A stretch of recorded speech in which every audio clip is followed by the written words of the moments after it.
ഇന്നലെ ഹൈദരാബാദിൽ നടന്ന മത്സരത്തിൽ RCBയെ SRH 55 റൺസിന് തോൽപ്പിച്ചു. പക്ഷെ തോൽപ്പിച്ചിട്ട് കാര്യം ഉണ്ടായില്ല. ഞാൻ പറയാം, ഇത് ആദ്യം ബാറ്റ് ചെയ്തിട്ടുള്ള നമ്മുടെ SRH അവർക്ക് ജയം മാത്രം പോരായിരുന്നു, അവർക്ക് ഹൈ റൺ റേറ്റിൽ RCBയെ തോൽപ്പിക്കണമായിരുന്നു ക്വാളിഫയർ കളിക്കാൻ വേണ്ടിയിട്ട്. നോക്കൂ, 22 ബോളിൽ 56 റൺസ് എടുത്ത നമ്മുടെ അഭിഷേക് ശർമ്മ 4 4-ഉം 5 6-ഉം.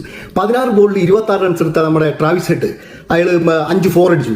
പിന്നെ 46 ബോളിൽ 79 റൺസ് എടുത്ത ഇഷാൻ കിഷൻ, അയാൾ 8 4-ഉം 3 6-ഉം.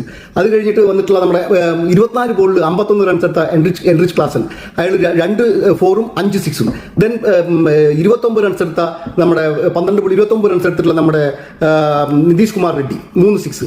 അവർ 20 ഓവറിൽ 255 റൺസാണ് അടിച്ചത്. എല്ലാ പ്ലേയേഴ്സും 200+ സ്ട്രൈക്ക് റേറ്റിലാണ് കളിച്ചത്. 2 പ്ലെയർ ഒഴികെ, ട്രാവിസ് ഹെഡും മറ്റേ നമ്മുടെ ഇഷാൻ കിഷനും, അവർ 150+ 255 റൺസ് അടിച്ചു. തുടർന്ന് ബാറ്റിംഗിന് ഇറങ്ങിയിട്ടുള്ള RCB ഒരു നല്ല കാര്യം ചെയ്തു. അതായത് ജേക്കബ് ബത്തേലിനെ മാറ്റിയിട്ട് വെങ്കടേഷ് അയ്യറിനെ കളിപ്പിച്ചു.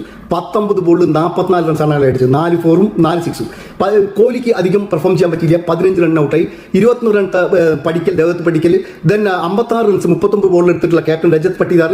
31 ബോളിൽ 41 റൺസ് എടുത്ത നമ്മുടെ കൃണാൽ പാണ്ഡ്യ. 15 റൺസ് എടുത്ത ട്രാവിസ് ഹെഡ്. അവർ 20 ഓവറിൽ 4 വിക്കറ്റിന് 200 റൺസ് അടിച്ചു. 55 റൺസിൽ തോറ്റു. പക്ഷേ റിയലി തോറ്റത് SRH ആണെന്ന് ഞാൻ പറയും. നോക്കൂ, ഇവര് ടാർഗറ്റ് വെച്ചത് RCB 165 റൺസ് എടുക്കുക. 165 റൺസ് എടുത്താൽ അവർ 1ാം സ്ഥാനം നിലനിർത്തും ടേബിളിൽ. 177 റൺസ് എടുത്താൽ അവർ ensure that SRH play eliminated 3ാം സ്ഥാനത്തേക്ക് തള്ളി വിട്ടു. ആ ഇതിൽ RCB ആണ് ഈ കളി മനോഹരമായി ജയിപ്പിച്ചത്. നോക്കൂ, 26-ാം തീയതി നടക്കാൻ പോകുന്ന മത്സരത്തിൽ first qualifier match RCB G ടീമുമായി നേരിടും മറ്റേ ധർമ്മശാലയിൽ. അതിലെ വിന്നർ ഫൈനലിലേക്ക് പോവും. തോറ്റ ആള് SRHഉം പിന്നെ ഇത് വേറെ ഇന്ന് ടീം ക്വാളിഫൈ ചെയ്യുന്ന ടീമും തമ്മിൽ നടക്കുന്ന കളിയായിട്ട് കളിക്കും. ഇന്നത്തെ കളി നോക്കൂ, ലക്നൌവിനെയാണ് പഞ്ചാബ് നേരിടുന്നത്. പഞ്ചാബിന് ജയിച്ചേ പറ്റൂ.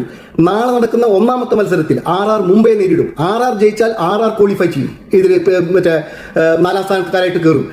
അല്ലെങ്കിൽ അത് RR തോൽക്കുകയാണെങ്കിൽ പഞ്ചാബിനും KKRനും ചാൻസ് ഉണ്ടാവും. 2ാമത്തെ കളി KKRന്റെ കളിയാണ് ഡൽഹിയുമായിട്ട്.